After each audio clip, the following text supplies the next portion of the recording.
Apéndice de 1976.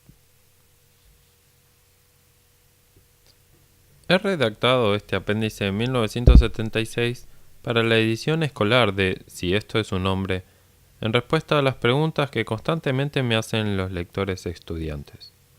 Sin embargo, ya que aquellas coinciden ampliamente con las preguntas que recibo de mis lectores adultos, me pareció adecuado incorporar íntegramente mis respuestas también a esta edición. Alguien hace mucho tiempo escribió que también los libros, como los seres humanos, tienen un destino imprevisible, distinto del que para ellos se deseaba y que de ellos se esperaba. También este libro ha tenido un extraño destino. Su acta de nacimiento es remota. Se puede hallar en una de sus páginas, la número 153 de esta edición, en donde se puede leer que escribo aquello que no sabría decir a nadie.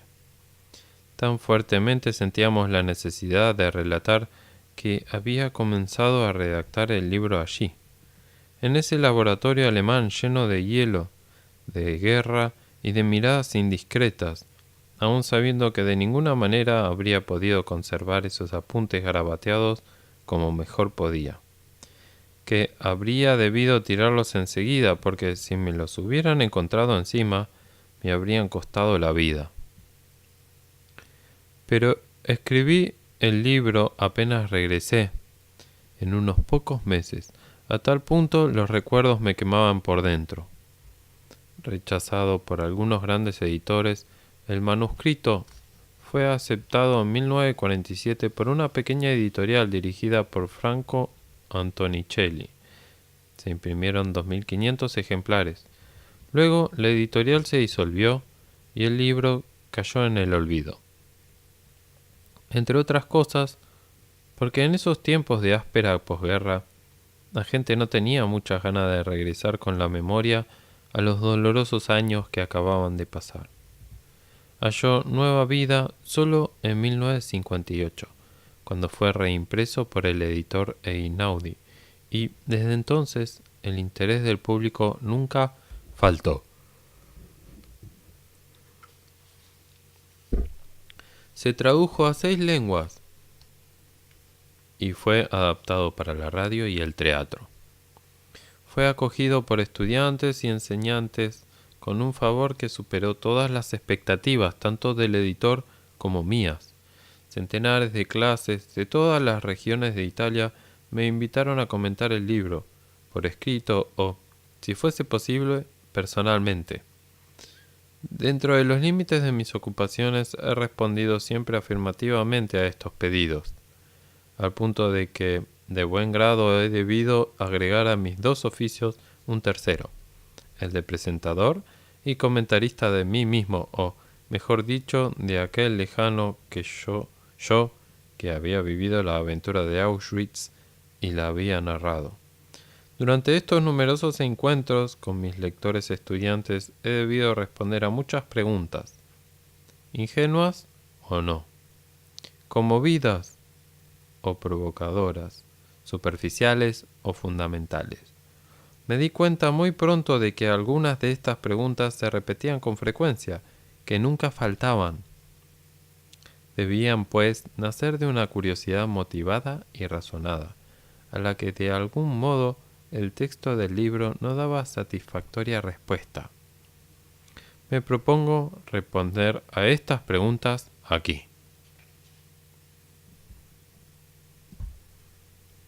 1.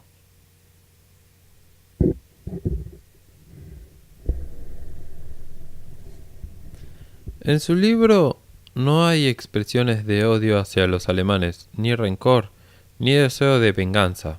¿Los ha perdonado? Por naturaleza, el odio no me viene fácilmente. Lo considero un sentimiento animal y torpe. Y prefiero, en cambio, que mis acciones y mis pensamientos, dentro de lo posible, nazcan de la razón. Por ello, nunca cultivé en mí mismo el odio como deseo primitivo de revancha, de sufrimiento infligido a mi enemigo real o presunto. de venganza privada.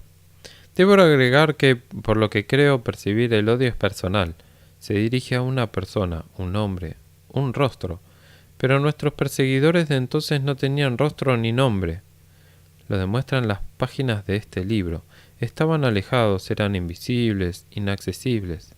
El sistema nazi prudentemente hacía que el contacto directo entre esclavos y señores se redujera al mínimo. Habréis notado que en este libro se describe un solo encuentro del autor protagonista con un SS.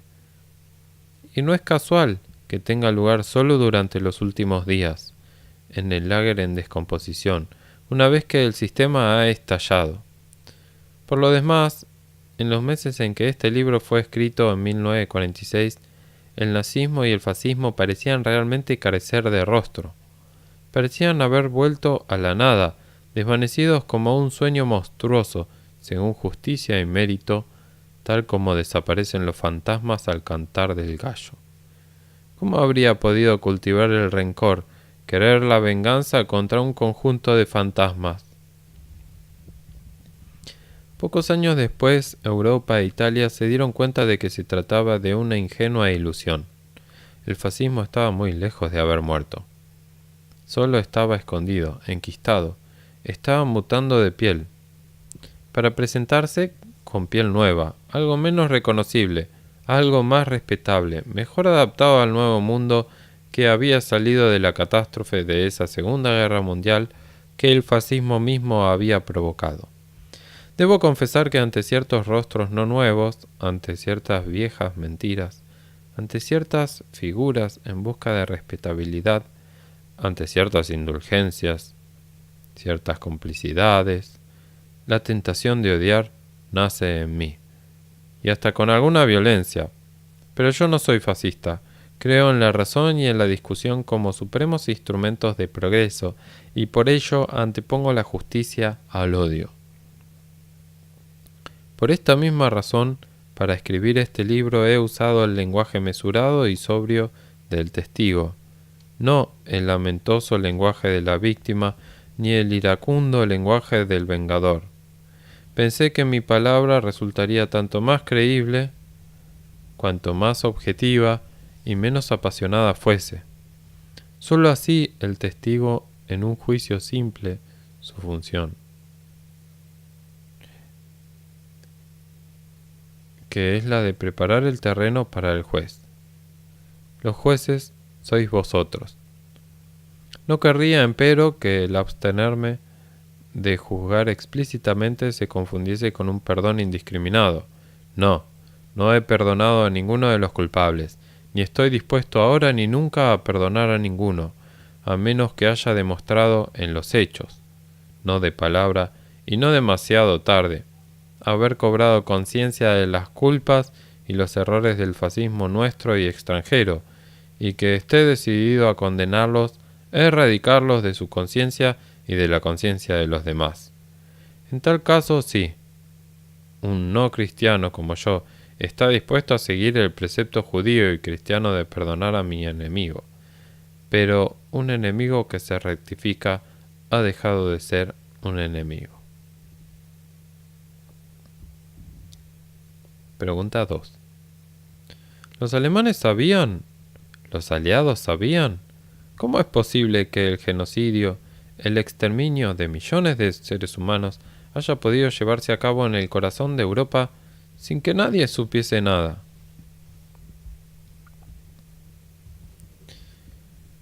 El mundo en que vivimos hoy nosotros, los occidentales, presenta muchos y muy graves defectos y peligros.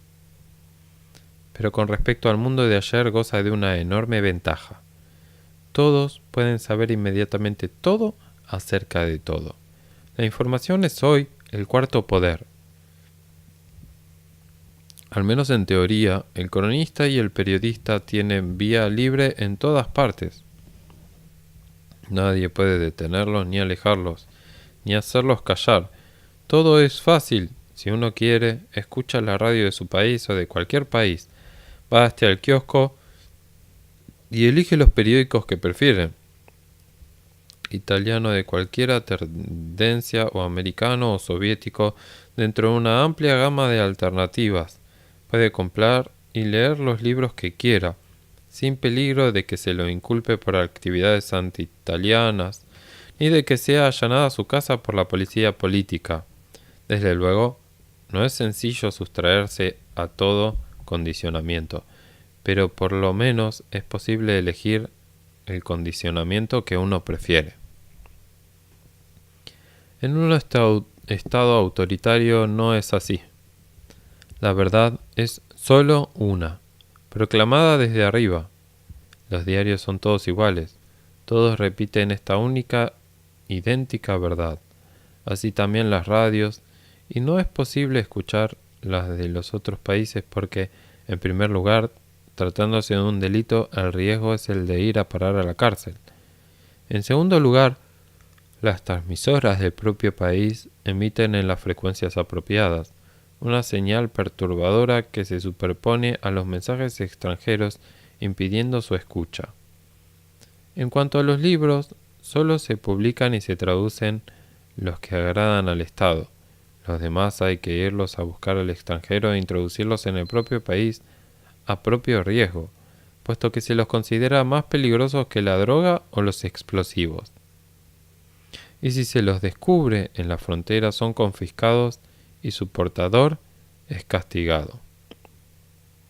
Con los libros no gratos o ya no gratos de épocas anteriores se encienden hogueras públicas en las plazas. Así era Italia entre 1924 y 1945. Así la Alemania nacionalsocialista. Así sigue siendo en muchos países, entre los que es doloroso tener que incluir a la Unión Soviética, que tan heroicamente supo luchar contra el fascismo. En un estado autoritario se considera lícito alterar la verdad, reescribir retrospectivamente la historia, distorsionar las noticias, suprimir las verdades, agregar falsas.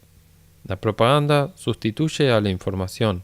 De hecho, en estos países no se es ciudadano, detentador de derechos, sino súbdito, y como tal deudor al Estado y al dictador que lo encarna, de fanática lealtad y sojuzgada obediencia. Es evidente que en tales condiciones es posible, si bien no siempre es fácil, nunca es fácil violentar a fondo la naturaleza humana, borrar fragmentos, incluso amplios, de la realidad. En la Italia fascista, la operación de asesinar al diputado socialista Matteotti y acallar todo el asunto al cabo de unos meses dio buen resultado.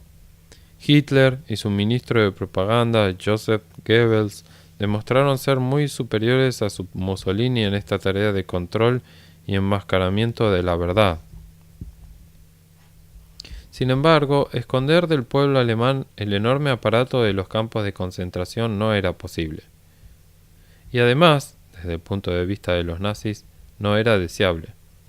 Crear y mantener en el país una atmósfera de indefinido terror formaba parte de los fines del nazismo. Era bueno que el pueblo supiese que oponerse a Hitler era extremadamente peligroso. Efectivamente, cientos de miles de alemanes fueron encerrados en los lagers desde los comienzos del nazismo, comunistas, socialdemócratas, liberales, judíos, protestantes, católicos. El país entero lo sabía, y sabía que en los lagers se sufría y se moría. No obstante, es cierto que la gran masa de alemanes ignoró siempre los detalles más atroces de los que más tarde ocurrió en los lagers. El exterminio metódico e industrializado en escala de millones, las cámaras de gas tóxico, los hornos crematorios, el abyecto uso de los cadáveres, todo esto no debía saberse y de hecho, pocos lo supieron antes de terminada la guerra. Para mantener el secreto, entre otras cosas, medidas de precaución, en el lenguaje oficial solo se usaban eufemismos cautos y cínicos. No se escribía exterminación, sino solución final. No deportación, sino traslado. No matanza con gas, sino tratamiento especial, etc. No sin razón Hitler temía que estas horrorosas noticias, una vez divulgadas, comprometieran la fe ciega que le tributaba al país, como así la moral de las tropas de combate. Además, los aliados se habrían enterado y las habrían utilizado como instrumento de propaganda, cosa que por otra parte ocurrió, si bien a causa de la enormidad de los errores de los Lager, descritos repetidamente por la radio de los aliados, no ganaron el crédito de la gente. El resumen más convincente de la situación de entonces en Alemania la he hallado en el libro de Der SS-Staat, el estado de las SS, de Eugen Kogon, ex prisionero en Buchenwald y luego profesor de ciencias políticas en la Universidad de Múnich. ¿Qué sabían los alemanes acerca de los campos de concentración? Además del hecho concreto de su existencia, casi nada. Y aún hoy saben poco. Indudablemente el método de mantener rigurosamente secretos los detalles del sistema terrorista indeterminando así la angustia y por ende haciéndola mucho más honda, se mostró eficaz. Como dije en otra parte, incluso muchos funcionarios de la Gestapo ignoraban qué sucedía dentro de los lager, a los que sin embargo enviaban a sus prisioneros. La mayor parte de los prisioneros mismos tenían una idea bastante vaga del funcionamiento de su campo y de los métodos que ahí se empleaba. ¿Cómo iba a conocerlos el pueblo alemán? Quien ingresaba se encontraba ante un universo abismal, totalmente nuevo para él. Esta es la mejor demostración de la potencia y eficacia del secreto. Y sin embargo, no había un alemán que no supiese de la existencia de los campos, o que los considerase sanitarios. Pocos eran los alemanes que no tenían un aparente o un conocido en un campo, o que al menos no supiesen que tal o cual persona allí había sido enviada. Todos los alemanes eran testigos de la multiforme barbarie antisemita. Millones de ellos habían presenciado con indiferencia o con curiosidad, con desdén, o quizá con maligna alegría el incendio de las sinagogas o la humillación de los judíos y judías obligados a arrodillarse en el fango de la calle. Muchos alemanes habían sabido algo por las radios extranjeras, y muchos habían estado en contacto con prisioneros que trabajaban fuera de los campos. No pocos alemanes habían encontrado en la calle o en las estaciones de ferrocarril filas miserables de detenidos. En una circular fechada el 9 de noviembre de 1941 dirigida por el jefe de policía y de los servicios de seguridad a todas las comisarías de policía y los comandantes de los lagers se puede leer: en particular, hemos debido constatar que durante los traslados a pie, por ejemplo, de la estación al campo, un número apreciable de prisioneros cae muerto en la calle o desvanecido por agotamiento.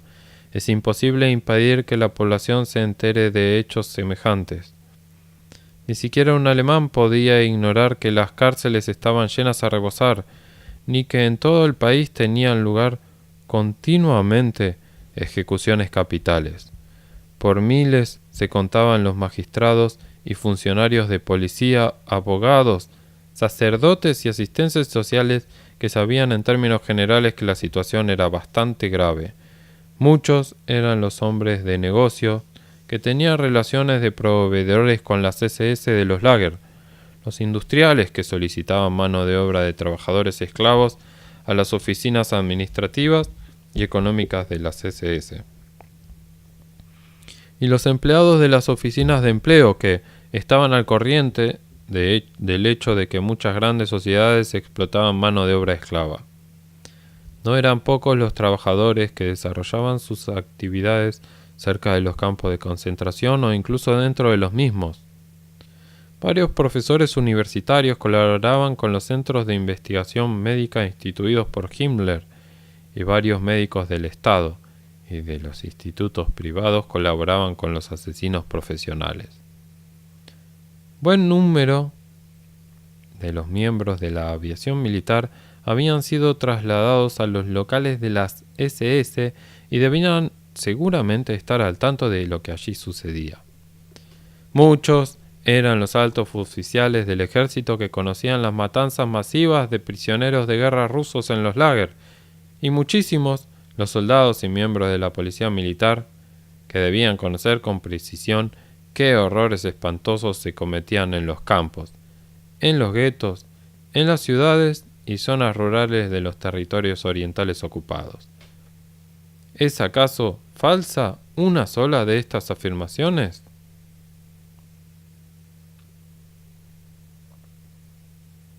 Fin de cita. A mi modo de ver, ninguna de estas afirmaciones es falsa, pero hay que agregar otra para completar el cuadro. Pese a las varias posibilidades de informarse, la mayor parte de los alemanes no sabía porque no quería saber, o más, porque quería no saber. Es cierto que el terrorismo de Estado es un arma muy fuerte a la que es muy difícil resistir, pero también es cierto que el pueblo alemán, globalmente, ni siquiera intentó resistir. En la Alemania de Hitler se había difundido una singular forma de urbanidad. Quien sabía, no hablaba. Quien no sabía, no preguntaba. Quien preguntaba no obtenía respuesta. De esta manera el ciudadano alemán típico conquistaba y defendía su ignorancia, que le parecía suficiente justificación de su adhesión al nazismo. Cerrando el pico, los ojos y las orejas, se construía la ilusión de no estar al corriente de nada y por consiguiente de no ser cómplice de todo lo que ocurría ante su puerta. Saber y hacer saber era un modo, quizá tampoco tan peligroso, de tomar distancia con respecto al nazismo. Pienso que el pueblo alemán globalmente no ha usado de ello, y de esta deliberada omisión lo considero plenamente culpable.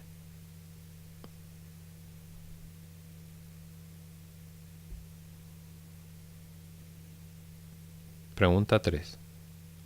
¿Había prisioneros que lograban escapar de los lagers? ¿Cómo es que no hubo rebeliones en masa? Estas son preguntas que me hacen muy frecuentemente, y por ello deben de nacer de alguna curiosidad o exigencia particularmente importante. Mi interpretación es optimista. Los jóvenes de hoy sienten la libertad como un bien al que de ninguna manera se puede renunciar, y por eso para ellos la idea de cárcel está ligada inmediatamente con la idea de fuga o de rebelión. Por otra parte, es cierto que según los códigos militares de muchos países, el prisionero de guerra ha de intentar liberarse por todos los medios para volver a ocupar su puesto de combatiente, y que según la Convención de La Haya, el intento de fuga no debe ser castigado. El concepto de evasión como obligación moral está continuamente reafirmado en la literatura romántica. ¿Os acordáis del Conde de Montecristo? En la literatura popular, en el cine, donde el héroe injustamente o justamente encarcelado intenta siempre evadirse aún en las circunstancias menos verosímiles, y su tentativa se ve siempre coronada por el éxito. Quizás sea bueno resentir la condición de prisionero, la no libertad, como una condición indebida, anormal, como una enfermedad, en fin, que debe curarse mediante la fuga o la rebelión. Desgraciadamente, este marco se asemeja bastante poco al marco real del campo de concentración. Los prisioneros que intentaron fugarse, por ejemplo, de Auschwitz, fueron pocos centenares, y los que los lograron fueron unas pocas decenas. La evasión era difícil y extremadamente peligrosa. Los prisioneros estaban debilitados, además de desmoralizados, por el hambre y los malos tratos. Tenían la cabeza rapada, ropas de rayas inmediatamente identificables, zapatos de madera que impedían el paso rápido y silencioso. No tenían dinero y en general no hablaban polaco, la lengua local ni tenían contactos en la región, cuya geografía por otra parte desconocían. Además, para reprimir las fugas, se adoptaban represalias feroces. A quienes atrapaban los colgaban públicamente en la plaza de la lista, a menudo después de torturarlo cruelmente. Cuando se descubría una fuga, se consideraba a los amigos del evadido como cómplices suyos y se los dejaba morir de hambre en las celdas de la prisión. El barracón entero debía permanecer de pie durante 24 horas y a veces se arrestaba y se deportaba a los lagers a los padres del culpable. A los SS que mataban a un prisionero que intentaba huir se les concedía una licencia premio. Por ello, solía suceder a menudo que un SS disparase a un prisionero que no tenía ninguna intención de escapar, únicamente con el fin de conseguir el premio. Este hecho aumenta artificialmente el número oficial de casos de fuga registrados en las estadísticas. Como indiqué antes, el número real era en cambio muy pequeño. Dada esta situación, del campo de Auschwitz se evadieron con éxito solo algunos prisioneros polacos arios, es decir, no judíos, según la terminología de entonces, que vivían no muy lejos del lager y que por consiguiente tenían una meta a la que encaminarse y la seguridad de que la población los protegería. En los demás campos las cosas tuvieron lugar de manera análoga. Por lo que respecta a la ausencia de rebeliones, se trata de algo distinto. En primer lugar, cabe recordar que en algunos lager hubo efectivamente insurrecciones. En Treblinka, en Sobibor y también en Birkenau, uno de los campos dependientes de Auschwitz. No tuvieron gran peso numérico. Como la parecida insurrección del gueto de Varsovia, fueron más bien ejemplos de extraordinaria fuerza moral. En todos los casos fueron planeadas y dirigidas por prisioneros de alguna manera privilegiados, por lo tanto en condiciones físicas y espirituales mejores que las de los prisioneros comunes. Esto no debe sorprender. Solo a primera vista puede parecer paradójico que se subleve quien menos sufre. También, fuera de los lager, las luchas raramente son lideradas por los subproletariados. Los zarapientos no se rebelan. En los campos para prisioneros políticos, o en donde estos prevalecían, la experiencia conspiradora de estos demostró ser preciosa y a menudo se llegó, a más que a rebeliones abiertas, a actividades de defensa bastante eficientes. Según el lager y según las épocas, se logró, por ejemplo, chantajear o corromper a las SS, frenando así sus poderes indiscriminados. Se logró sabotear el trabajo para las industrias de guerra alemanas. Se logró organizar evasiones. Se logró comunicar por radio con los aliados, dándoles noticias acerca de las horribles condiciones de los campos. Se logró mejorar el tratamiento de los enfermos, sustituyendo a los médicos de las SS con médicos prisioneros. Se logró condicionar a las elecciones, mandando a la muerte a espías o traidores y salvando a prisioneros cuya supervivencia tenía por algún motivo particular importancia. Se logró preparar incluso militarmente una resistencia en caso de que, al acercarse el frente, los nazis decidieran, como de hecho a menudo lo hicieron, liquidar totalmente los lagers. En los campos en los que los judíos eran mayoría, como los de la zona de Auschwitz, una defensa activa o pasiva era particularmente difícil. Aquí, los prisioneros en general carecían de casi toda experiencia organizativa o militar. Provenían de todos los países de Europa, hablaban lenguas diferentes y por ello no se entendían entre sí. Sobre todo, tenían más hambre, estaban más débiles y cansados que los demás, porque sus condiciones de vida eran más duras y porque tenían frecuentemente tras de sí un largo historial de hambre, persecuciones y humillaciones en los guetos. Por ende, la duración de su estancia en el lager era trágicamente breve. constituían en definitiva una población fluctuante, continuamente disminuida por la muerte y renovada por las incesantes llegadas de nuevos cargamentos. Es comprensible que en un tejido humano tan deteriorado e inestable no prendiese fácilmente el germen de la rebelión. Podríamos preguntarnos por qué no se rebelaban los prisioneros, no bien bajaban del tren, que esperaban horas, a veces días, antes de entrar a las cámaras de gas. Además de todo lo que he dicho, debo agregar que los alemanes habían perfeccionado en esta empresa de muerte colectiva una estrategia diabólicamente astuta y versátil. En la mayor parte de los casos, los recién llegados no sabían qué se les tenía preparado. Se los recibía con fría eficiencia, pero sin brutalidad. Se los invitaba a desnudarse para la ducha. A veces se les entregaba una toalla y un jabón. Se les prometía un café para después del baño. Las cámaras de gas, en efecto, estaban camufladas como salas de duchas, con tuberías, grifos, vestuarios, perchas, bancos, etc. Cuando por el contrario un prisionero daba la menor muestra de saber o sospechar su destino inminente, las SS y sus colaboradores actuaban por sorpresa, intervenían con extrema brutalidad, gritando, amenazando, pateando, disparando y azuzando contra esa gente perpleja y desesperada, marinada por 5 o 10 días de viajes en vagones sellados, y a sus perros adiestrados para despedazar hombres. Siendo así las cosas, parece absurda y ofensiva la afirmación a veces formulada según la cual los judíos no se rebelaron por cobardía. Nadie se rebelaba.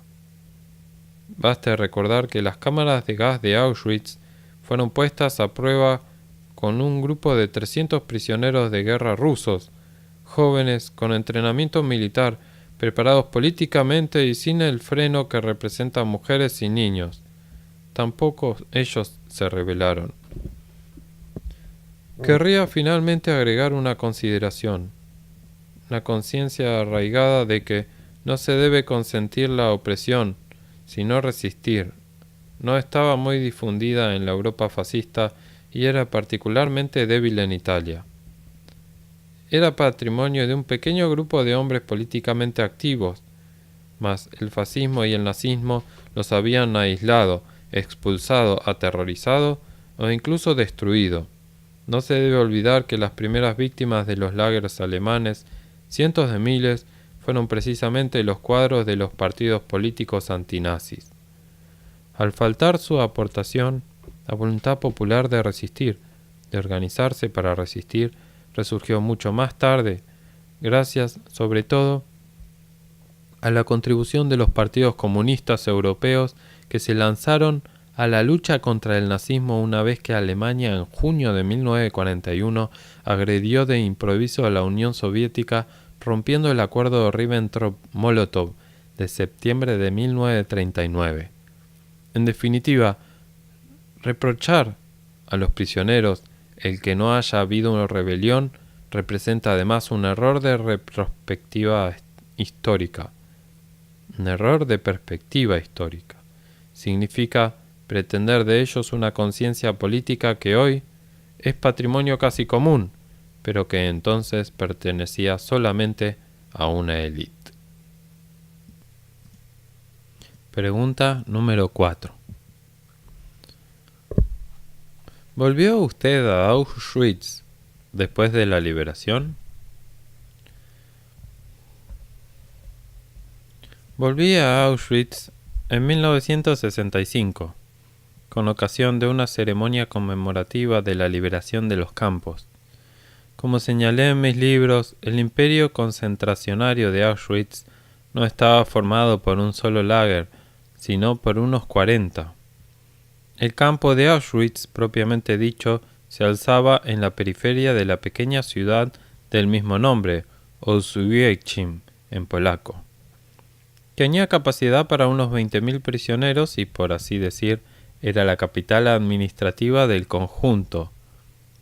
Además, estaba el lager, o más exactamente el grupo de lagers.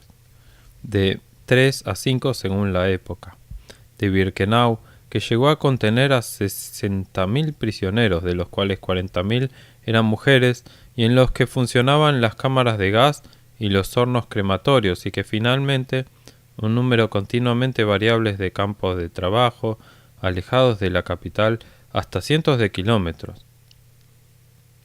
Mi campo, llamado Monowitz, era el más grande de estos, y había llegado a tener 12.000 prisioneros. Estaba a unos 7 kilómetros al este de Auschwitz. Toda esa zona se encuentra hoy en territorio polaco. No me ha impresionado mucho visitar el campo central. El gobierno polaco lo ha transformado en una especie de monumento nacional. Los barracones han sido limpiados y pintados. Han plantado árboles, diseñado canteros. Hay un museo en el que se exponen miserables trofeos, toneladas de cabellos humanos, centenares de miles de gafas, peines, brochas de afeitar, muñecas, zapatos de niños. Pero no deja de ser un museo, algo estético, ordenado, manipulado. El campo entero me pareció un museo. En cuanto a mi lager, ya no existe. La fábrica de goma a la que estaba vinculado, hoy en manos polacas, ha crecido hasta ocupar todo el terreno. He sentido una angustia violenta, en cambio, al entrar en el lager de Birkenau, que nunca había visto como prisionero. Aquí nada cambió. Había barro y sigue habiendo barro, o en verano un polvo que sofoca.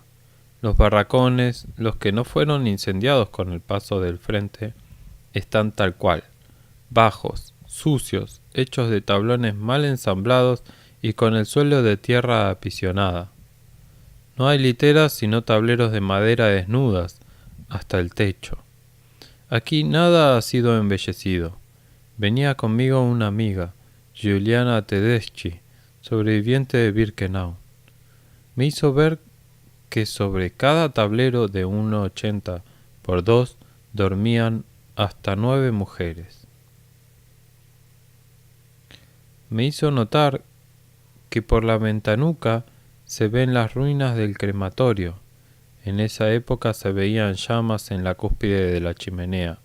Ella había preguntado a las veteranas, ¿qué es ese fuego? Y le habían contestado, somos nosotras, que nos quemamos. Ante el triste poder de evocación de esos sitios, cada uno de nosotros, los sobrevivientes, se comporta de manera distinta, pero se distinguen dos grandes categorías.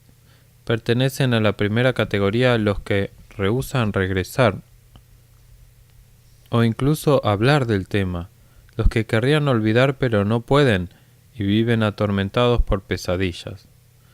Los que, al contrario, han olvidado, han extirpado todo y han vuelto a vivir a partir de cero.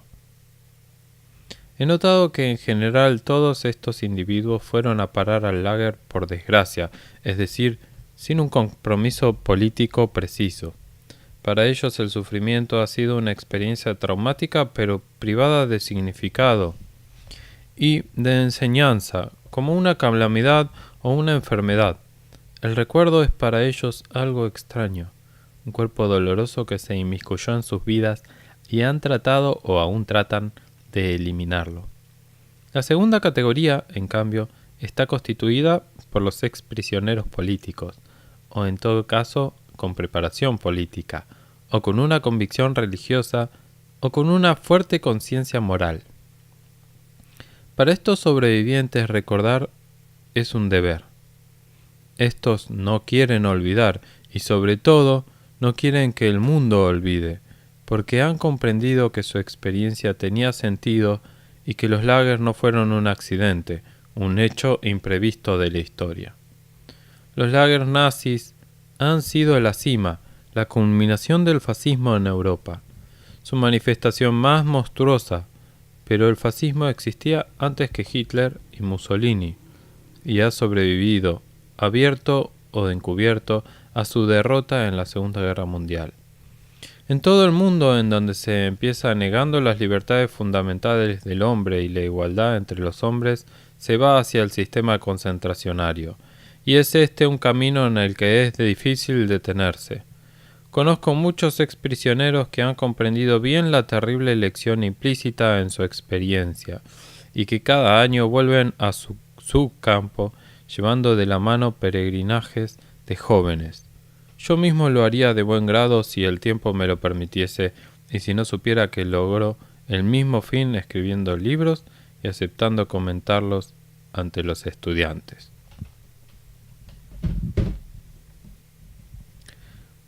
Pregunta 5. ¿Por qué habla usted solo de los lagers alemanes y no también de los rusos? Como escribí al contestar a la primera pregunta, prefiero la parte del testigo a la del juez. Debo testimoniar sobre las cosas que sufrí y vi. Mis libros no son libros de historia. Escribiéndolos me limité rigurosamente a hechos de los que tuve experiencia directa, y excluí aquellos de los que me enteré más tarde por los libros y los periódicos. Por ejemplo, notaréis que no le he dado las cifras de las matanzas de Auschwitz, ni he descrito los detalles de las cámaras de gas y de los crematorios. De hecho, no conocía estos datos cuando estaba en el lager. Lo supe solo después, cuando lo supo todo el mundo. Por la misma razón, no hablo en general de los lagers rusos.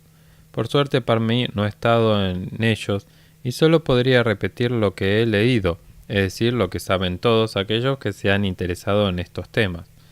Es evidente, sin embargo, que no quiero ni puedo sustraerme al deber propio de todo hombre de hacerse un juicio y formular una opinión, a la vez que las obvias semejanzas entre los lagers soviéticos y los lagers nazis me parece que puedo observar diferencias sustanciales. La diferencia principal consiste en su finalidad. Los lagers alemanes constituyen algo único en la no obstante sangrienta historia de la humanidad.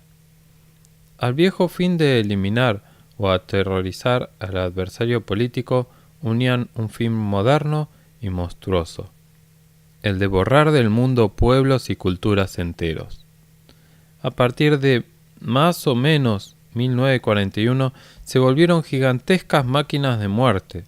Las cámaras de gas y los crematorios habían sido deliberadamente proyectados para destruir vidas y cuerpos humanos en una escala de millones.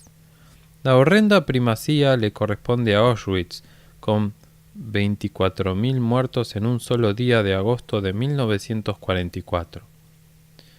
Los campos soviéticos no eran, ni son, desde luego, sitios en los que la estancia sea agradable, pero no se buscaba expresamente en ellos, ni siquiera en los más oscuros años del estalinismo, la muerte de los prisioneros.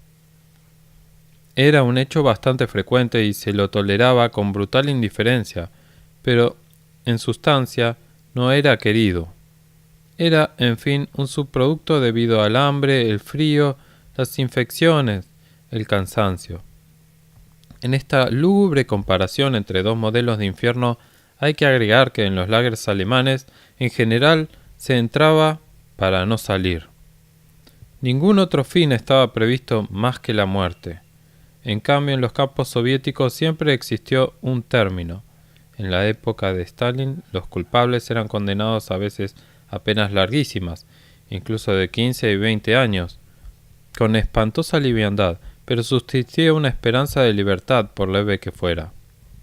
De esta diferencia fundamental nacen las demás. Las relaciones entre guardias y prisioneros en la Unión Soviética están menos deshumanizadas. Todos pertenecen al mismo pueblo, hablan la misma lengua, no son superhombres e infrahombres como bajo el nazismo. Los enfermos aún mal son atendidos. Ante un trabajo demasiado duro, una protesta es concebible, individual o colectiva. Los castigos corporales son raros y no demasiado crueles. Es posible recibir cartas y paquetes de víveres de casa. En una palabra, la personalidad humana no está negada ni se pierde totalmente. En contraposición, al menos por lo que hacía a los judíos y gitanos, En los lagers alemanes el exterminio era casi total. No se detenía ni siquiera ante los niños, que murieron por centenares de miles en las cámaras de gas, caso único entre las atrocidades de la historia humana. Como consecuencia general, los niveles de mortandad resultaron ser bastante diferentes en los dos sistemas. Al parecer, en la Unión Soviética, en el periodo más duro, la mortandad era de un 30% de la totalidad de ingresados, un porcentaje sin duda intolerablemente alto. Pero en los lagers alemanes la mortandad era del 90 al 98%. Me parece muy grave la reciente innovación soviética por la cual algunos intelectuales disidentes son sumariamente declarados locos, encerrados en institutos psiquiátricos y sometidos a curas que no solo provocan sufrimientos crueles, sino que tuercen y debilitan las funciones mentales. Esto demuestra que la disidencia es temida. No se la castiga, pero se intenta demolerla mediante fármacos, o el miedo a los fármacos. Quizá esta técnica no esté muy difundida. Al parecer, estos internados políticos en 1975 no superan el centenar. Pero es odiosa porque implica el uso abyecto de la ciencia y una prostitución imperdonable de los médicos que tan servilmente se prestan a secundar la voluntad de las autoridades. Pone de manifiesto un extremo desprecio de la confrontación democrática y las libertades civiles. En cambio, y por lo que respecta precisamente al aspecto cuantitativo, hay que señalar que en la Unión Soviética el fenómeno lager está actualmente disminuyendo. Parece que alrededor de 1950 el número de prisioneros políticos era de millones, según Amnesty International, asociación apolítica que se propone socorrer a todos los prisioneros políticos en todos los países e independientemente de sus opiniones. Hoy en 1976 no quedarían sino unos 10.000. En conclusión, los campos soviéticos siguen siendo una manifestación deplorable de ilegalidad y deshumanización. Nada tienen que ver con el socialismo, sino al contrario, se destacan en el socialismo soviético como una fea mancha. Han de considerarse más bien como una barbarie heredada del absolutismo zarista, de la que los gobiernos soviéticos no han sabido o no han querido liberarse. Quien lea Memorias de la Casa de los Muertos, escrito por Dostoyevsky en 1861 y 1862, no tiene dificultad en reconocer los mismos rasgos carcelarios descritos por Solzhenitsyn 100 años después. Pero es posible, o más bien, es fácil imaginar un socialismo sin lager. En muchas partes del mundo se lo ha conseguido. No es imaginable, en cambio, un nazismo sin lager.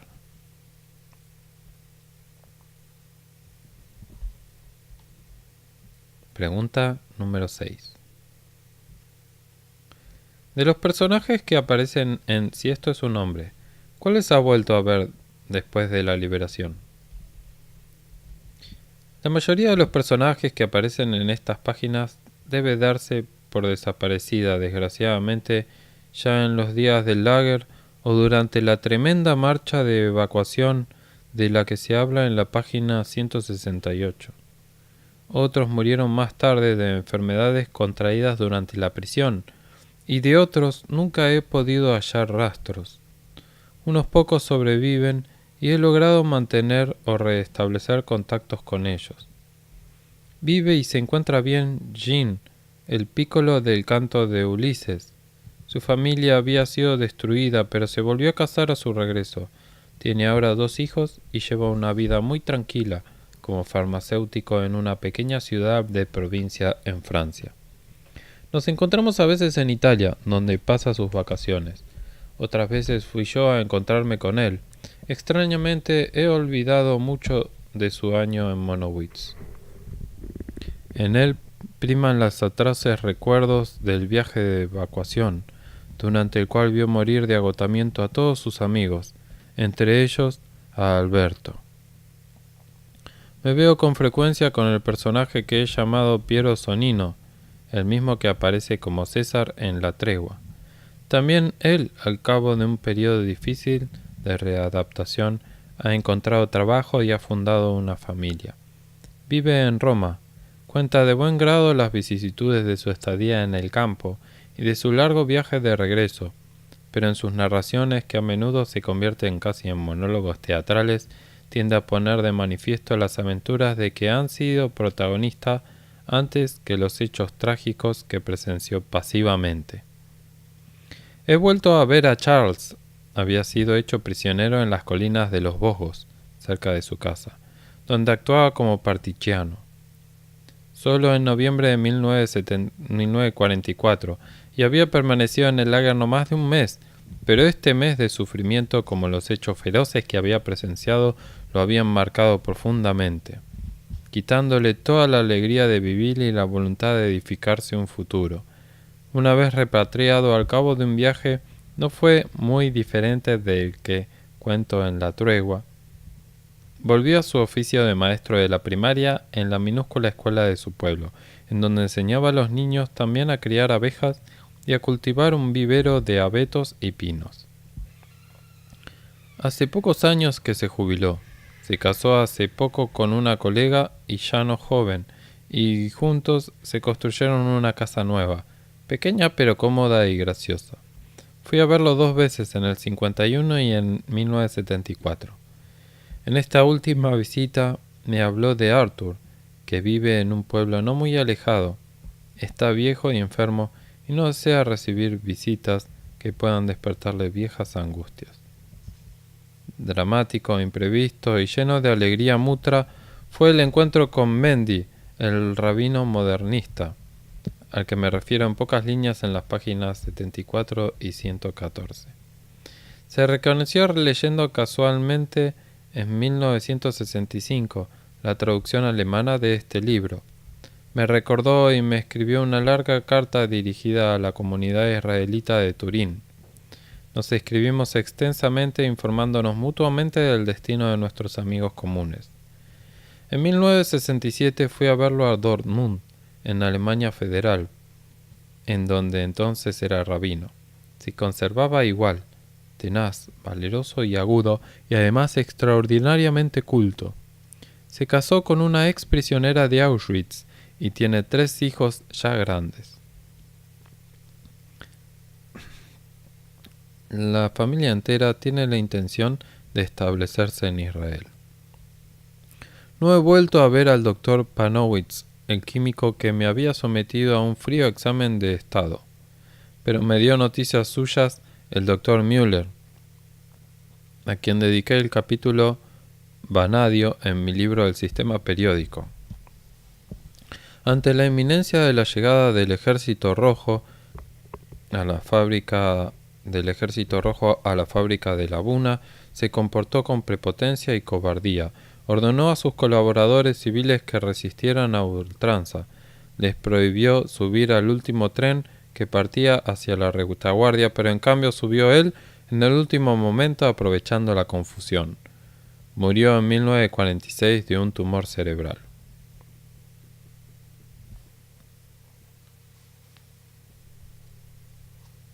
Pregunta número 7. ¿Cómo se explica el odio fanático de los nazis por los judíos?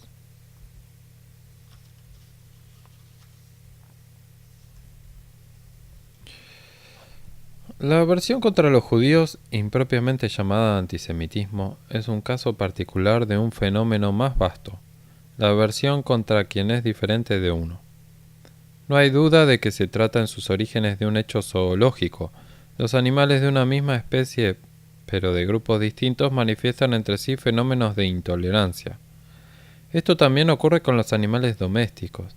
Es sabido que si se introduce una gallina de un determinado gallinero en otro, durante varios días es rechazada a picotazos.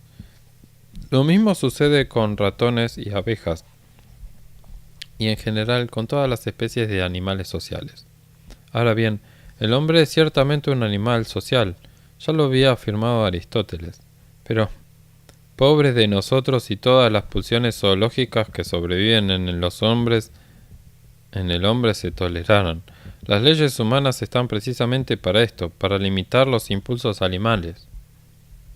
El antisemitismo es un fenómeno típico de intolerancia. Para que surja una intolerancia, hace falta que entre dos grupos en contacto exista una diferencia perceptible. Esta puede ser física, los negros y los blancos, los rubios y los morenos, pero nuestra complicada sociedad nos ha hecho sensibles a diferencias más sutiles, como la lengua o el dialecto, o el mismo acento. Bien lo saben nuestros meridionales cuando se ven obligados a emigrar al norte. La religión, con todas sus manifestaciones exteriores, hizo profunda influencia sobre la manera de vivir, el modo de vestir o de gesticular, los hábitos públicos y privados. La atormentada historia del pueblo judío ha hecho que en casi todas partes los judíos manifiesten una o más de estas diferencias. En la trama extremadamente compleja de pueblos y naciones que se entrechocan, la historia de este pueblo tiene características particulares.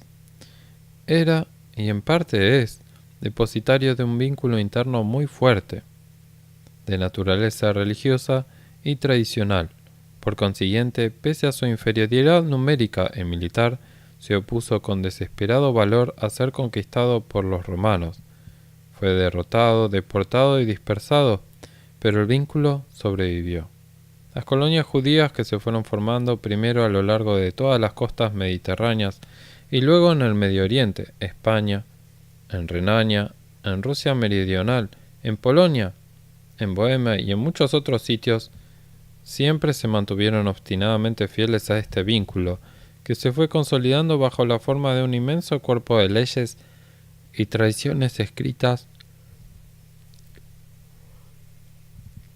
de una religión minuciosamente codificada y de un ritual peculiar y vistoso que permeaba todos los actos del día. Los judíos minoritarios en todos sus afincamientos eran así distintos, reconocibles como distintos y a menudo orgullosos, con o sin razón, de ser distintos, todo lo cual los hacía muy vulnerables. De hecho, fueron duramente perseguidos en casi todos los países y en casi todos los siglos. A las persecuciones de los judíos reaccionaron en pequeña parte asimilándose, es decir, fundiéndose con la población circunstante. En su mayor parte volvieron a emigrar a países más hospitalarios. Sin embargo, de tal manera se renovaba su diferencia, exponiéndolos a nuevas restricciones y persecuciones. Si bien en su esencia profunda el antisemitismo es un fenómeno irracional de intolerancia en todos los países cristianos y a partir del momento en que el cristianismo se va consolidando como religión de Estado, el antisemitismo cobra un carácter marcadamente religioso y aún teológico. Según afirma San Agustín, los judíos están condenados a la dispersión por el propio Dios y por dos razones, porque de ese modo reciben el castigo por no haber reconocido en Cristo al Mesías, y porque su presencia en todos los países es necesaria a la Iglesia Católica, que también está en todas partes, para que en todas partes se ponga de manifiesto ante los fieles la merecida infelicidad de los judíos. Por eso la dispersión y la separación de los judíos nunca habrá de terminar. Ellos con sus penas deben testimoniar por la eternidad su propio error y por ende la verdad de la fe cristiana. Por consiguiente, dado que su presencia es necesaria, han de ser perseguidos, pero no matados. No obstante, la Iglesia no se mostró siempre tan moderada. Desde los primeros siglos del cristianismo se acusó a los judíos de algo mucho más grave, el ser colectivamente y por eternidad responsables de la crucifixión de Cristo, de ser, en fin, el pueblo deicida.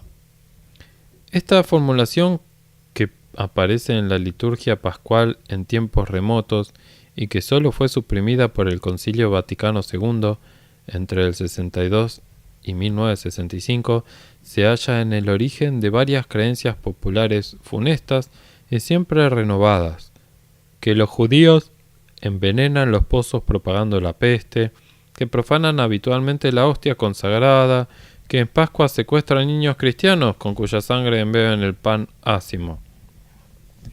Estas creencias han dado pie a numerosas y sangrientas matanzas, y entre otras cosas a la expulsión masiva de judíos primero de Francia e Inglaterra y luego entre 1492 y 1498 de España y Portugal.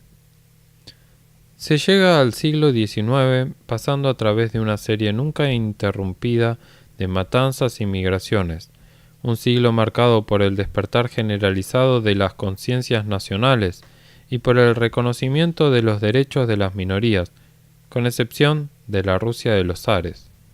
En toda Europa caen todas las restricciones legales contra los judíos, las mismas que habían sido invocadas por las iglesias cristianas, según el lugar y la época, la obligación de residir en guetos o zonas particulares, la obligación de llevar en la ropa un distintivo, la prohibición de acceso a determinados oficios o profesiones, la veda de los matrimonios mixtos, etc.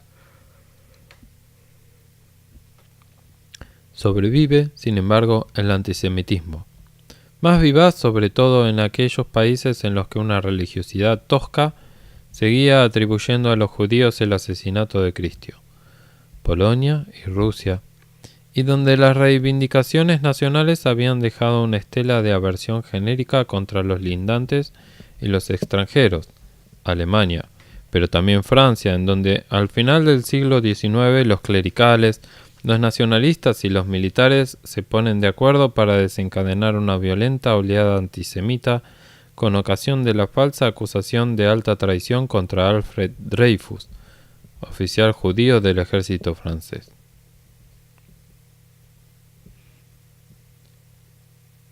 En Alemania, especialmente durante todo el siglo pasado, una ininterrumpida serie de filósofos y políticos habían insistido en una teorización fanática según la cual el pueblo alemán, dividido y humillado durante mucho tiempo, era depositario de la primacía en Europa y quizá en el mundo entero. Era heredero de remotas y extremadamente nobles tradiciones y civilidades y estaba constituido por individuos sustancialmente homogéneos de raza y sangre. Los pueblos alemanes debían unirse en un estado fuerte y aguerrido, hegemónico en Europa e investido de una majestad casi divina. Esta idea de la misión de la nación germana sobrevive a la derrota en la Primera Guerra Mundial y sale al contrario fortalecida de la humillación del Tratado de Paz de Versalles. De ella se adueña uno de los personajes más siniestros e infaustos de la historia, Adolf Hitler. El agitador político. Los burgueses y los industriales alemanes prestan atención a su inflamada oratoria. Para ellos Hitler promete: Hitler logrará desviar hacia los judíos la versión del proletariado alemán por las clases que lo han llevado a la derrota y al desastre económico. En pocos años, a partir de 1933, logra sacar partido de la cólera de un país humillado y del orgullo nacionalista suscitado por los profetas que lo precedieron: Lutero, Fichte, Hegel, Wagner, Goebbels, Chamberlain, Nietzsche. Su idea fija es la de una Alemania dominadora, no en un futuro lejano, sino ahora mismo, no mediante una misión civilizadora, sino con las armas. Todo lo que no es germánico le parece inferior o peor, detestable. Y los primeros enemigos de Alemania son los judíos. Por muchos motivos que Hitler enunciaba con fervor dogmático. Porque tienen sangre distinta, porque están emparentados con otros judíos en Inglaterra, en Rusia, en América, porque son herederos de una cultura en la que se razona y se discute antes de obedecer, y en la que está prohibido inclinarse ante los ídolos, cuando él mismo aspira a ser venerado como un ídolo y no vacila en proclamar que debemos desconfiar de la inteligencia y de la conciencia y poner toda nuestra fe en los instintos. Y finalmente, muchos judíos alemanes han alcanzado posiciones claves en la economía, en las finanzas, en las artes, en la ciencia, en la literatura. Hitler, pintor fallido, arquitecto fracasado, vuelca sobre los judíos su resentimiento y su envidia de frustrado. Esta semilla de intolerancia, cuando cae en un terreno bien predispuesto, prende con vigor increíble, pero con nuevas formas. El antisemitismo de corte fascista, ese que el verbo de Hitler despierta en el pueblo alemán, es más bárbaro que todos sus precedentes. Convergen en él doctrinas biológicas artificialmente falseadas, según las cuales las razas débiles deben caer frente a las razas fuertes, las absurdas creencias populares que el sentido común había enterrado hace siglos, una propaganda sin tregua. Se rayan cotas nunca alcanzadas hasta entonces. El judaísmo no es una religión de la que pueda uno alejarse mediante el bautismo, ni una tradición cultural que pueda abandonarse por otra. Es una subespecie humana, una raza diferente e inferior a todas las otras. Los judíos son seres humanos solo en apariencia, en realidad son otra cosa, son algo abominable e indefinible, más lejanos de los alemanes que el mono del hombre. Son culpables de todo, del rapaz capitalismo americano y del bolchevismo soviético, de la derrota de 1918, de la inflación de 1923. Liberalismo, democracia, socialismo y comunismo son satánicos inventos judíos que amenazan la solidez monolítica del Estado nazi. El paso de la prédica retórica y teórica a la acción práctica fue rápido y brutal. En 1933, solo 2 meses después de que Hitler conquistara el poder, nace Dachau, el primer lager. En mayo del mismo año se enciende la primera hoguera de libros de autores judíos o enemigos del nazismo, pero más de 100 años antes, Heine, poeta judío alemán, había escrito: «Quien quema libros termina tarde o temprano por quemar hombres». En 1935 el antisemitismo queda codificado en una legislación monumental y minuciosa, las leyes de Nuremberg. En 1938, durante una única noche de desórdenes manipulados desde arriba, se incendian 191 sinagogas y se destruyen miles de tiendas de judíos. En 1939, los judíos de la Polonia recién ocupada son encerrados en guetos. En 1940 se abre el lager de Auschwitz. En 1941 a 42 la máquina de exterminio está en pleno funcionamiento. Las víctimas llegarían a millones en 1944. En la práctica cotidiana de los campos de exterminación se realizan el odio y el desprecio difundido por la propaganda nazi. Aquí no estaba presente solo la muerte, sino una multitud de detalles maníacos y simbólicos, tendentes todos a demostrar y confirmar que los judíos y los gitanos y los eslavos son ganado, desecho, inmundicia. Recordar del tatuaje de Auschwitz que imponía a los hombres la marca que se usa para los bovinos, el viaje en vagones de ganado, jamás abiertos para obligar así a los deportados, hombres, mujeres y niños, a yacer días y días en su propia suciedad. El número de matrícula que sustituye al nombre, la falta de cucharas, y sin embargo los almacenes de Auschwitz contenían, en el momento de la liberación, toneladas de ellas, por lo que los prisioneros habrían debido lamer la sopa como perros. El inicuo aprovechamiento de los cadáveres, tratados como cualquier materia prima anónima de la que se extraía el oro de los dientes, los cabellos como materia textil, las cenizas como fertilizante agrícola, los hombres y mujeres degradados al nivel de conejillos de Indias para, antes de suprimirlos, experimentar medicamentos. La manera misma elegida para la exterminación, al cabo de minuciosos experimentos, era ostensiblemente simbólica. Había que usar, y se usó, el mismo gas venenoso que se usaba para desinfectar las estivas de los barcos y los locales infectados de chinches o piojos.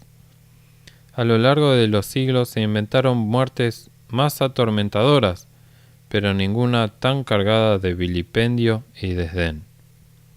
Como se sabe, la obra de exterminio fue muy lejos.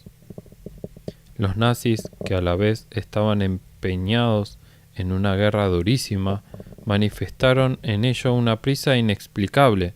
Los cargamentos de víctimas destinados al gas o a ser trasladados de los lagers cercanos al frente tenían precedencia sobre los transportes militares.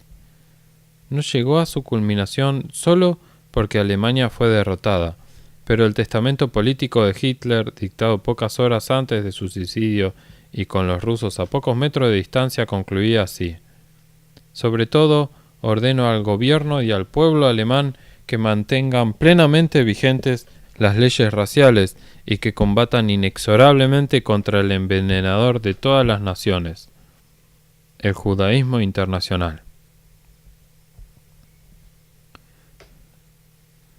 Para resumir, se puede afirmar que el antisemitismo es un caso particular de intolerancia que durante siglos ha tenido un carácter principalmente religioso, que en el Tercer Reich fue exacerbado por la explosión nacionalista y militarista del pueblo alemán y por la peculiar diferencia del pueblo judío, que se diseminó fácilmente por toda Alemania y buena parte de Europa, gracias a la eficacia de la propaganda de los fascistas y de los nazis, que tenían necesidad de un chivo emisario sobre quien descargar todas las culpas y todos los resentimientos, y que el fenómeno fue llevado a su paroxismo por Hitler, dictador maníaco.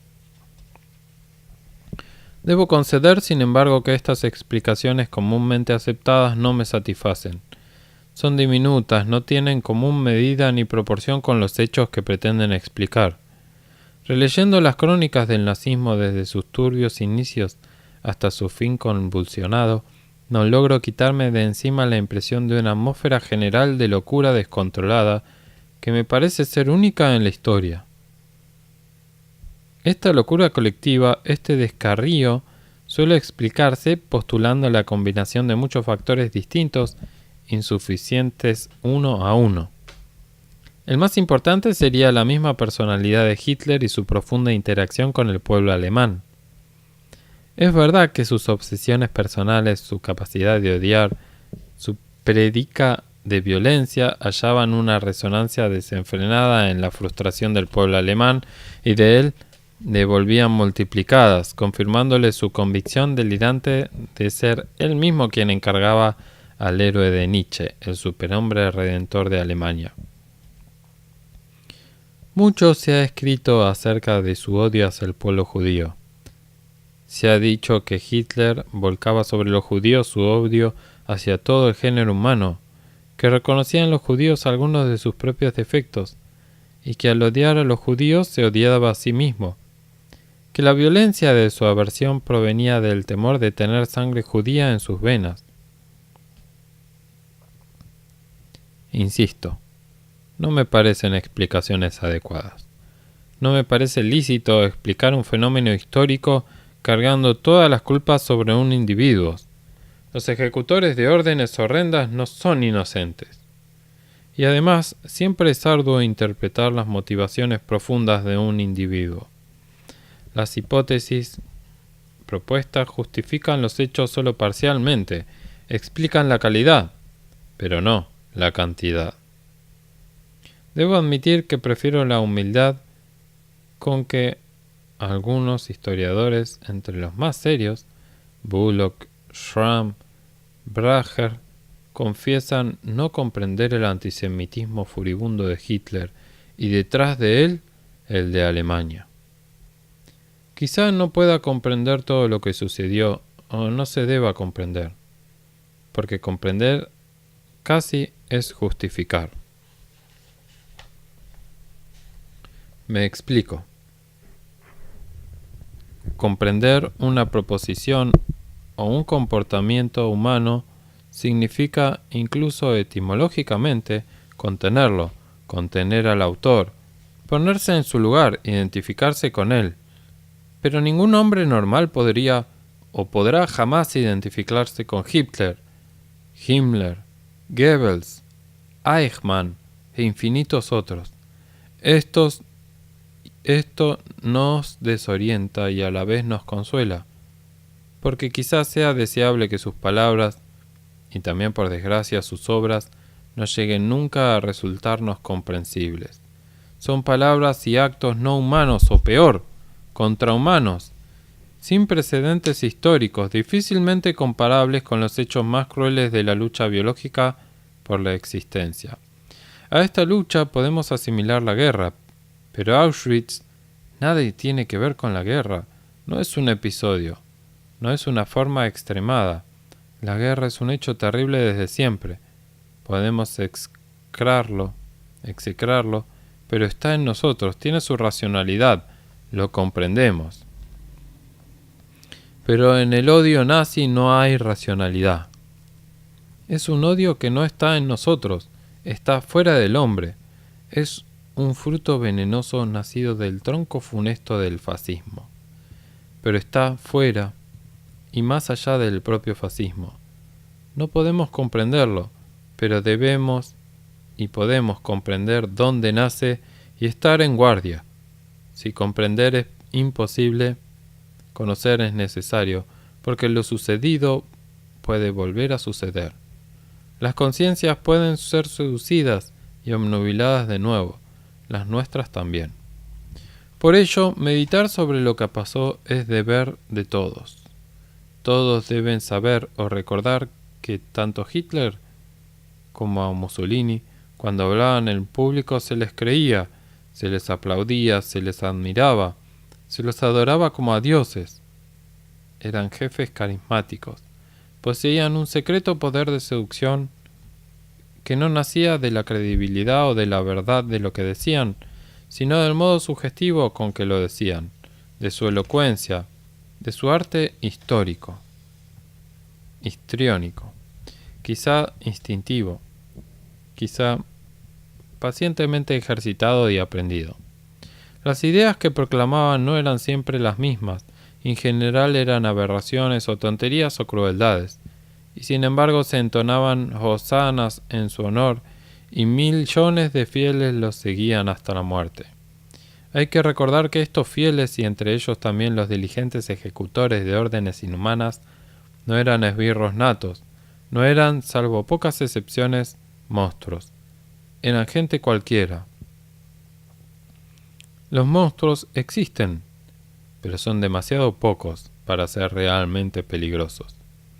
Más peligrosos son los hombres comunes, los funcionarios listos a creer y obedecer sin discutir, como Eichmann, como Hoes, comandante de Auschwitz, como Stangl, comandante de Treblinka, como los militares franceses de 20 años más tarde asesinados en Argelia, como los militares norteamericanos de 30 años más tarde asesinos en Vietnam.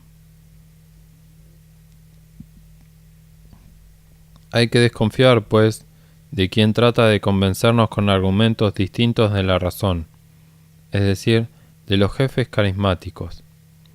Hemos de ser cautos en delegar en otros nuestro juicio y nuestra voluntad, puesto que es difícil distinguir los profetas verdaderos de los falsos. Es mejor sospechar de todo profeta.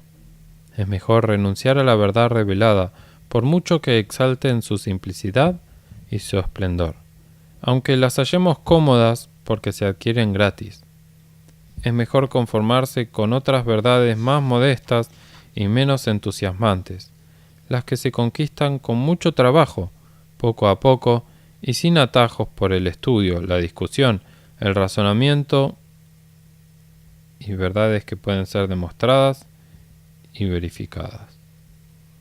Es evidente que esta receta es demasiado simple como para cubrir todos los casos.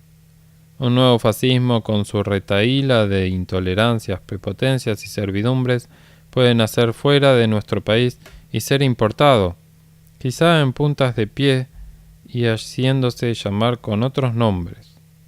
O pueden desencadenarse dentro de casa con una violencia capaz de desbaratar todo reparo. Entonces, los consejos de sabiduría ya no sirven, y se debe encontrar la forma de resistir. También en esto, la memoria de lo sucedido en el corazón de Europa y no hace mucho puede servir de sostén y de admonición.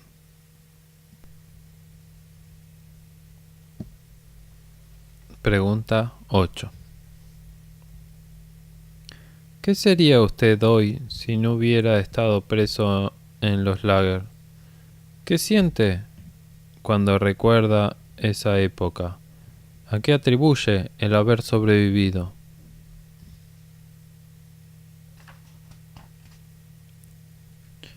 Rigurosamente hablando, no sé si puedo saber qué sería yo hoy si no hubiese estado en los lager. Ningún hombre conoce su futuro y aquí se trataría justamente de describir un futuro que no tuvo lugar. Tiene cierto significado el intentar hacer previsiones, siempre groseras por otra parte, sobre el comportamiento de una población, pero en cambio es extremadamente difícil o imposible prever el comportamiento de un individuo, aún en una escala de días. Del mismo modo, el físico sabe pronosticar con gran exactitud el tiempo que tardará un gramo de radio en reducir a la mitad su radioactividad, pero de ninguna manera es capaz de decir cuándo se desintegrará un átomo particular de ese gramo de radio. Si un hombre camina hacia una bifurcación del camino y no coge a la izquierda, es obvio que cogerá a la derecha, pero nuestras elecciones casi nunca son entre dos alternativas. Luego, a cada elección suceden otras, todas múltiples y así al infinito. Finalmente, nuestro futuro depende mucho de factores externos, del todo ajenos a nuestras elecciones deliberadas, y de factores internos, pero de los que no somos conscientes. Por estas notorias razones, no conocemos nuestro porvenir ni el de nuestro prójimo. Por las mismas razones, nadie puede decir cuál habrá sido su pasado sí. Una afirmación, sin embargo, puedo formular y es esta. Si no hubiera vivido la temporada en Auschwitz, es probable que nunca hubiera escrito nada. No habría tenido motivo o incentivo para hacerlo. Fui estudiante mediocre de italiano y pobre de historia. Más me interesaba la física y la química y, además, había elegido un oficio, el de químico, que nada tenía en común con el mundo de la palabra escrita. Fue la experiencia del lager lo que me obligó a escribir. No tuve que luchar contra la pereza. Los problemas de estilo me parecían ridículos. Encontré milagrosamente tiempo para escribir sin jamás robar una hora a mi oficio cotidiano. Me parecía tener este libro entero en la mente. Solo tenía que dejarlo salir y que descendiera el papel. Ahora han pasado muchos años. El libro ha tenido muchas aventuras y se ha curiosamente interpuesto como una memoria artificial, pero también como una barrera defensiva entre mi tan normal presente y mi feroz pasado en Auschwitz. Lo digo con cierta vacilación porque no quiero parecer cínico. Recordar los lager hoy no me provoca ninguna emoción violenta ni dolorosa. Al contrario, a mi experiencia breve y trágica de deportado se ha superpuesto esa otra mucho más larga y compleja de escritor testigo, y la suma es claramente positiva. Globalmente este pasado me ha hecho más rico y seguro.